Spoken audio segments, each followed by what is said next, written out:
अस्सलाम वालेकुम प्यारे बच्चों, ब्रिज कोर्स के इस दूसरे दिन मैं आप तमाम का इस्तकबाल करता हूँ। बच्चों, आज हमें सीखना है कि फेरी वाले, तरकारी वाले, फल फरोश ये अपने माल को फ़रोख्त करने के लिए कैसी आवाज़ निकालते हैं।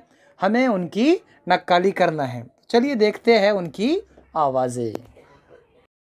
ए भाजी, मेथी, पालक, गोभी, टमाटे, सांभर। ए भाजी, लो भाजी। ए चाय चाय चाय चाय चाय चाय चाय चाय चाय। ए फैंसी ड्रेस वाले, ये फैंसी ड्रेस वाले।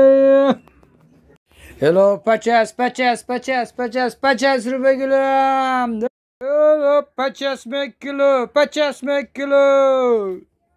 ए ले जाओ ले जाओ ले जाओ ले जाओ, रास्ते का माल सस्ते में। 20 रुपए 20 रुपए 20 रुपए, ले जाओ सस्ते में।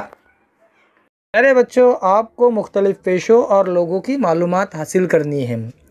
जो अलग अलग काम करने वाले हैं वो अपना काम किस तरह करते हैं, उनकी मालूमात आपको इकट्ठी करनी है और उसे बयाज में लिखना है। आपके लिए मश्क है कि आपको जिस फेरी वाले की नकल करनी आती है उसकी नकल करके बताओ। जो आपकी गली में आता है फेरी वाला, वो जिस तरह आवाज़ निकालता है उस तरह आपको आवाज़ निकालनी है।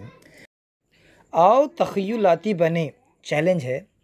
रेलवे स्टेशन या बस स्टैंड पर जो फेरी वाले होते हैं उनकी आवाज़ों की नक्काली करो। आपको उनकी आवाज़ की नक्काली करनी है। ठीक है, फिर मिलेंगे अगले वीडियो के साथ। तब तक के लिए अल्लाह हाफ़िज़। अस्सलाम वालेकुम।